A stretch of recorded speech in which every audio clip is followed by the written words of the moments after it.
पिछले एपिसोड में हमने देखा था कि तियांदाओ अलायंस के मेन एल्डर जिसका नाम फूजियान था, उसने अपने सारे के सारे अलायंस के मेंबर्स को वहां पर बुला लिया होता है ताकि वो सभी एक साथ मिलकर बाईचेन के सेट के ऊपर अटैक कर सके। लेकिन वो लोग तो वहां पर कितनी भी पावर का क्यों ना इस्तेमाल कर ले, वो लोग तो वहां पर बाईचेन के सेट के ऊपर जो प्रोटेक्शन शील्ड बनी होती है उसे तक नहीं तोड़ पा रहे थे, जिस वजह से वो सभी हैरान रह जाते हैं कि आखिर ये प्रोटेक्शन शील्ड कितनी ज्यादा पावरफुल है जिसे हम तोड़ ही नहीं पा रहे। तब वूजियान वहां पर एक बहुत ही ज्यादा पावरफुल और स्पिरिचुअल कैनन का इस्तेमाल करने का डिसाइड करता है कि अगर मैं कैनन से ही तोप के गोले फायर कर दूंगा तो हो सकता है कि प्रोटेक्शन शील्ड टूट जाएगी। जिसके बाद यहाँ से ये एपिसोड शुरू होता है। तो इस एपिसोड की शुरुआत में वो दोनों लोग वहाँ पर आपस में बातें करते हुए ये कह रहे होते हैं कि हमने तो उस कैनन के बारे में सुना है, वो बहुत ही ज्यादा खतरनाक है, वो तो किसी न किसी स्टेट को ही बस एक फायर के अंदर खत्म कर सकता है। तो ये प्रोटेक्शन शील्ड क्या चीज है उसके सामने, बस एक ही फायर के अंदर ऐसा लग रहा है कि ये प्रोटेक्शन शील्ड खत्म हो जाएगी। जिसके बाद वूजियान ने वहाँ पर उसी स्पिरिचुअल कैनन को लेकर आ गया था। वहां लाने के बाद वो कह रहा होता है अब तो मैं बाईचेन के सेट को पूरी तरह से बर्बाद कर दूंगा। जिसके बाद उसने वहां पर कैनन भी फायर कर दिया था। लेकिन बाईचेन की जो प्रोटेक्शन शील्ड थी ना, जैसे उस पे कैनन लग रहा होता है वो सारे कैनन का धुआं वहां पर पटाखों में बदलने लगता है, जिस वजह से तो सेट के अंदर से पूरा आसमान ही पटाखों से झिलमिल झिलमिल दिखाई देने लग गया था। पटाखों की आवाज सुनकर सारे लोग बाहर भाग कर आते हैं ये देखने के लिए कि यहाँ पर क्या हो रहा है। और जैसे उनकी नजर पटाखों पर पड़ती है वो एकदम ज्यादा खुश हो जाते हैं कि वाह ये तो कितना सुंदर नजारा है यहाँ पर, हमने तो कभी नहीं सोचा था कि पटाखे भी इतने ज्यादा सुंदर हो सकते हैं। ऐसे पटाखों को हमने पहले कभी नहीं देखा था, ये कोई नॉर्मल पटाखे तो बिल्कुल भी नहीं लग रहे। लगता है हाउतियान जल्दी यहाँ पर आ गया जिसने यहाँ पर पटाखे लगा दिए होंगे। सारे लोग वहाँ पर बातें कर रहे होते हैं कि ये सच में बहुत ज्यादा सुंदर नजारा है, हमने सिर्फ बचपन में ही ऐसे पटाखों के बारे में सुना था लेकिन आज अपनी आंखों से देखकर तो बहुत ही ज्यादा मजा आ गया। लेकिन जब वो लोग सारे ध्यान से उन पटाखों को देखते हैं तो उन्हें ऐसा लगता है कि इन पटाखों के अंदर तो स्पिरिचुअल पावर मौजूद है, जरूर किसी खास चीज से ही ये पटाखे बने हैं, तभी यहाँ पर से इसके अंदर से स्पिरिचुअल पावर बाहर निकल कर आ रही है। बाही एकेडमी का मेन एल्डर जो होता है वो वहाँ पर सोच रहा था कि ये बाईचेन मास्टर तो सच में कमाल का इंसान है, जितना ही अपने डिसाइपल के ऊपर गुस्सा करता है उतना ही ज्यादा तो वो उनके एंटरटेनमेंट का भी ध्यान रखता है, तभी तो इसने इतने सुंदर पटाखों को यहाँ पर लेकर आया। सच में ऐसे पटाखे तो शायद बहुत ही ज्यादा महंगे भी आते होंगे। लेकिन बाईचेन का जो मास्टर होता है वो वहाँ पर कह रहा था जितना ये नजारा सुंदर दिखाई दे रहा है ना, मुझे इसके अंदर एक छोटी सी गड़बड़ लग रही है। जहाँ तक कि मैं महसूस कर पा रहा हूँ ऐसा लग रहा है कि किसी ने यहाँ पर स्पिरिचुअल कैनन का इस्तेमाल किया है और उस कैनन का इस्तेमाल करते हुए उसने कई सारे तोप के गोले हमारे प्रोटेक्शन शील्ड के ऊपर दाग दिए होंगे। लेकिन हमारा प्रोटेक्शन शील्ड इतना ज्यादा मजबूत है कि उसने उन गोलों को पटाखों में बदल दिया। इसी वजह से हम यहाँ पर पटाखे देख पा रहे हैं, लेकिन हमें यहाँ पर थोड़ा सावधान रहना चाहिए। जो भी स्पिरिचुअल कैनन का इस्तेमाल कर रहा है ना, वो हमारे सेट को बर्बाद करना चाहता है। हमें देखना पड़ेगा कि आखिर वो बंदा कौन है। लेकिन बाही एकेडमी का मास्टर कह रहा होता है ऐसा कैसे हो सकता है कि कोई बंदा यहाँ पर उस स्पिरिचुअल कैनन का इस्तेमाल करते हुए हजारों की तादाद में यहाँ पर तोप की गोले दाग दे। तुम्हें पता भी है ना कि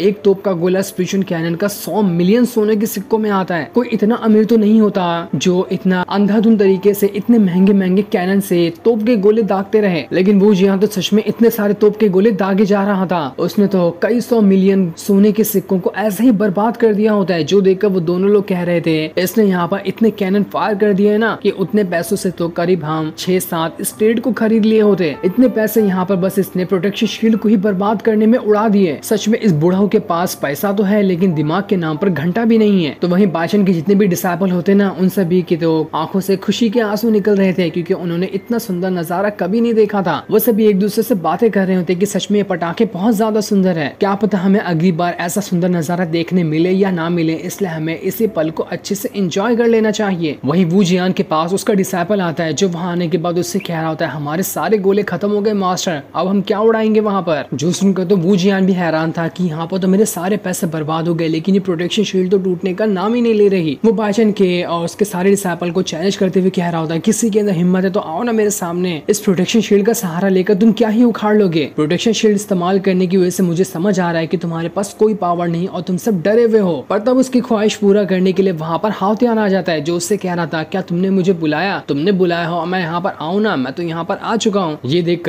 वूजियान कह रहा होता है तुम आ तो गए लेकिन अपने पैरों से वापस नहीं जा पाओगे। जिसके बाद उसने तो सीधा हाउतियान के ऊपर ही अटैक करना स्टार्ट कर दिया था, जिसके सामने हाउतियान तो बस 1 मिनट भी नहीं टिक पाता और वूजियान ने वहाँ पर हाउतियान को एक बड़े से घंटे के अंदर कैद कर लिया होता है। वो उससे कह रहा था अब अंदर बैठो और यहीं पे घंटा बजाते रहना, मुझे फाइट करने के लिए तुम जैसा सुंदर नहीं चाहिए था, मुझे तो तुम्हारा मास्टर चाहिए था, वो कहाँ पर चला गया, उसे बुला कर लाओ। और अगर तुम यहाँ से बाहर निकलना चाहते हो ना तो मैं ये करने के लिए तैयार तैयार हूँ, लेकिन उसके लिए तुम्हें मेरा एक छोटा सा काम करना पड़ेगा। तुम्हें मुझे बताना पड़ेगा कि आखिर ये प्रोटेक्शन शील्ड को कैसे खत्म किया जा सकता है, ताकि उसके बाद मैं तुम्हारे सेट के अंदर घुस सकूं। एक बार मैं अंदर चला गया तो उसके बाद मैं तुम्हें इस घंटे से बाहर निकाल दूंगा। जो सुनकर हाउतियान उससे कह होता है, चुप हो जा बुढ़ा, मैं तुझे कुछ नहीं बताने वाला। तू यहाँ पर उस प्रोटेक्शन शील्ड को तोड़ते हुए अपनी पूरी जिंदगी निकाल दे। वैसे भी तो तू बूढ़ा हो ही चुका है, कुछ दिनों में तो तू वैसे भी कटने वाला है। यहीं पर मेहनत करके अपनी सारी की सारी भड़ास निकाल देना। जो सुनकर तो वू जियान को और ज्यादा गुस्सा आ रहा था कि यहाँ पर तो इसने मुझे अब और ज्यादा गुस्सा दिला दिया है। अब मैं इस बाइशन और इसके पूरे सेट को नहीं छोड़ूंगा, चाहे कुछ भी क्यों न हो जाए। मैं तो अंदर जाके ही रहने वाला हूँ। वही मोमू जो होता है उसे पता चल चुका था कि हाउतियान किसी न किसी मुसीबत में पड़ चुका है, लेकिन वो भविष्यवाणी करने के साथ ही वहाँ पर बेहोश हो जाता है, जैसा कि वो हमेशा हुआ करता है। जैसे वो कुछ भविष्यवाणी करता है उसी टाइम उसे चक्कर आ जाती है, इसलिए बाकी सारे लोग वहाँ पर आकर उसे संभालते हैं। बाइचन की सिस्टम उससे कह रही होती है, ये मोमू जो था बिल्कुल ठीक कह कर गया है, हाउतियान काफी ज्यादा मुश्किल में है। मैं यहाँ पर तुम्हें एक टास्क दे रही हूँ कि तुम्हें हाउतियान को जाकर बचाना है। अगर तुमने उसे बचा दिया तो मैं तुम्हें उसके बदले एक स्पेशल कार्ड दूंगी, जिसका इस्तेमाल करते हुए तुम किसी को भी 1 सेकंड के अंदर खत्म कर दोगे। ये सुनकर बादशाह अपने डिसाइपल से कह रहा होता है, तुम लोग यहाँ पर सेट का ख्याल रखो तब तक कि मैं शियाओ को यहाँ से लेकर चाहता हूँ। हम दोनों वहाँ जाकर हाउतियान को बचाने की कोशिश करेंगे। जिसके बाद तो बादशाह ने वहाँ पर अपने सेट का जो प्रोटेक्शन शील्ड था ना, उसे थोड़ा थोड़ा खोलना शुरू कर दिया था ताकि वो बाहर निकल कर आ सके। इस चीज को देखकर तो वू जियान काफी ज्यादा खुशी आता है कि चलो ये बहुत अच्छा मौका है, यहाँ पर तो प्रोटेक्शन शील्ड खुल रहा है, अब तो मैं सीधा अंदर जाकर पूरे के पूरे सेट को ही बर्बाद कर दूंगा। वही वू जियान तो अब सीधा उस प्रोटेक्शन शील्ड के पास आ चुका था, जहाँ आकर वो बहुत ही ज्यादा खुश हो रहा होता है कि चलो ये प्रोटेक्शन शील्ड खुल गई, अब तो मैं सीधा सीधा इसके अंदर चले जाऊंगा, अब मुझे अंदर जाने से कोई नहीं रोक सकता। लेकिन तभी वहां से